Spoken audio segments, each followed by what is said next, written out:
Okay, so I wanted to just go over the routine that I've been doing lately that has been working.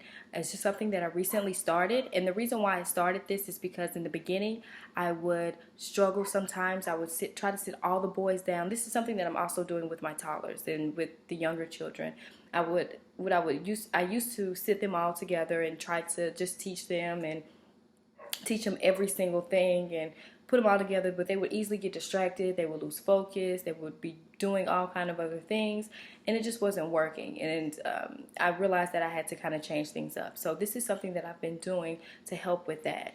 And we still do our group activities, like we do our Hebrew flashcards, we do our sight words, we maybe learn about the body, we might learn about different animals, we might do games, all those different things, all the more interactive things we do as a group. But when it's time to like learn basic skills or basic things, I do it with them separately. That way I know they're paying attention, they're focusing, and they're really listening and paying attention to what they're being taught. So what I've done is I have each boy a folder, and I put in the folder things that I want them to be learning or doing that day. We go over certain things, and as long as those things get completed in the folder, then we're good to go. After we've done our group activity, then I'll start doing the separate individual time and working with them with what's in their folder. So for instance, this is Jackson's folder. I don't know if you can see that. That is Jackson. He knows it's him. He knows which folder is his because it has his picture in front of it. And then the very first thing that's in front of his folder is this plastic cover. I don't know if you can see that, but it has his name, Jackson. It's in a plastic wrap, so he just writes it with a marker on there. And the plastic covers, rather, not a wrap. But then we have in this little pocket all the different worksheets and things that we need to get to. So in here, I might have, for instance, in his folder, I have this math, and this is something that I just did with a Sharpie and a white piece of paper. Simple, not too much. It's just, sometimes when you don't have ink and the printer that ain't acting right, you got to do what you got to do. And this is just something simple. I can write up and do it for him, and I can make it the way I want it to be. Okay, so this is just basic addition. He knows how to use his fingers and hands to complete the problem. I make sure he focuses on this is a plus, 3 plus 4 equals, and then he does it on his hand. Then it's multiple choice, so then he circles whichever answer is the correct answer. Okay, and he does this whole sheet, and he can usually do it by himself. Sometimes I might have to help him with his fingers or whatever, but he can pretty much do it on his own. Then we have one with a subtraction as well. Same thing, he does it. He also writes his name on top of each one just to help him with that. I mean, it's not neat or perfect or anything by any means, but it's just to get him in practice of writing his name and doing all that. So this one I might have, this is just about rhyming words. We might go over the rhyming words. And I also have in here, this is the money. We're talking about the penny, how much the penny is worth.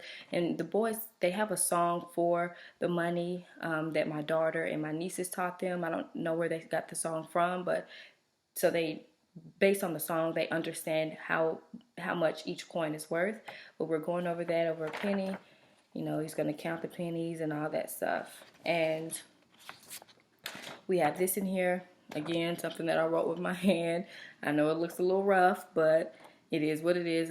It's good enough to get the job done. So this is the time, and right now Jackson pretty much knows just the basic time, like 4 o'clock, 1 o'clock, 2 o'clock, that he understands if it's 2 zeros at the end, the big hand goes on 12 and the small hand goes on whatever number's here. Same thing for 30. He knows where the long hand goes in the short hand, so he can draw it on here and get it done. So he's pretty good with that. He probably need a little coaching, but he'll be good with that. He'll do that, and then we'll move to the next. And I have also in here with his work. These are his words. He'll read these. Now, these are some of his sight words that what I do when we go over sight words, we go over sight words all together. And I usually, when we do the sight words, then I will use the sight words and put them in sentences as we're doing them as a group. Sometimes I'll just have them out so they can pick, I'll call out the sight word. They have to pick it up and, read it out or whatever. But I also write it out on pieces of paper so that they can see it in this form as well and know it when they see it here. So I write it out. I just might make sentences, have them read the sentences. And I have just a few sentences on each paper. I have 2 in Jackson's folder. So with the same thing, he has to write his name up there. Again, Sharpie, piece of paper. It works completely fine. I can manipulate, I can put on there what needs to be on there. I also will have a book in there. This is just one of the small books, a beginner reading book, for beginners. And this particular one is about family. And it just, this family is shopping. This family is eating. So he can pretty much tell what the book is about by just looking at the picture. But the repetition of the words, repeating the words, and, seeing that he's remembering them and able to actually read the book as well. So that's good too. So all these worksheets I have in his folder, just tucked in here. Like I showed you, just tucked in here. And then we'll complete all these.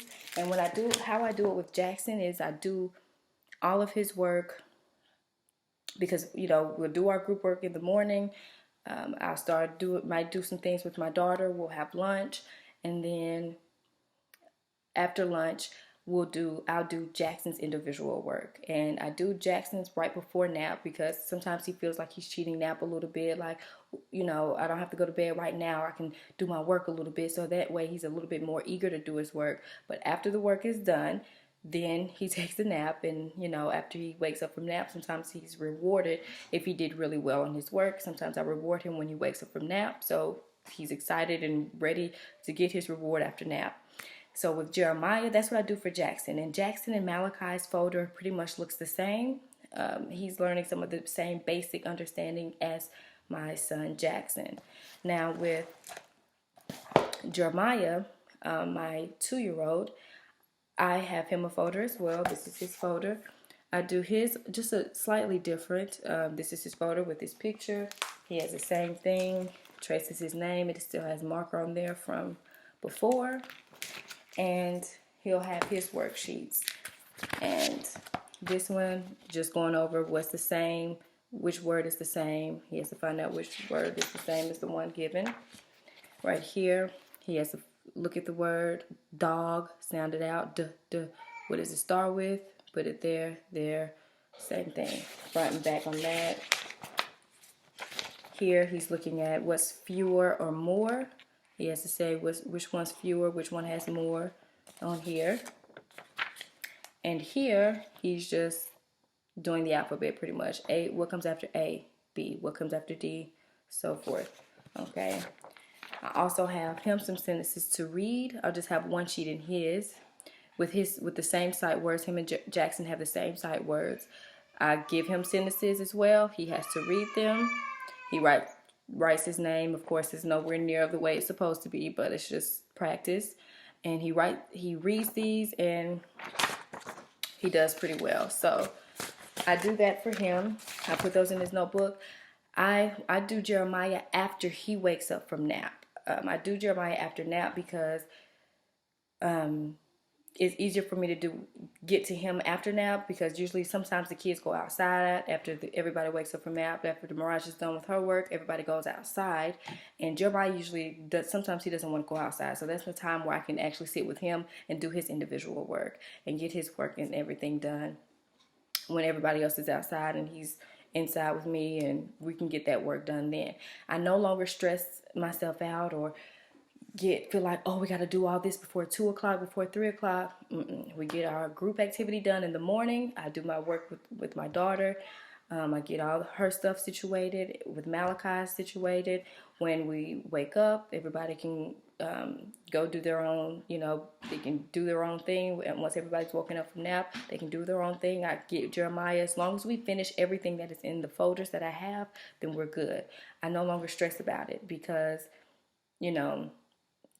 it's unnecessary. You know what I mean? It's a lot easier. It goes a lot smoother. We get our work done. After that, we do our individual work. I have them placed in the folder. Once we finish one sheet, we go on to the next. And that way I can focus on each child, focus on each thing that they're doing, and they can understand it, they can focus, they can pay attention, and really retain the information. So that's what I've been doing lately, and it has been working, and I just wanted to share that because sometimes it can be difficult to try to plan out your schedule with toddlers, but this has definitely been working for me. And just having the notebook, making sure we get everything done in the notebook. It doesn't matter if it's at 2 o'clock, 3 o'clock, 6 o'clock. If the work gets done in the notebook and they have the information and they're doing it, then it's all good. So different things go in the notebook. It's not always the same thing. It might be different type of things. And whatever we're learning that week or whatever, I'll put in the notebook. We also do number charts. We do all kind of different things. So anyway, that's it. Thank you. Shalom.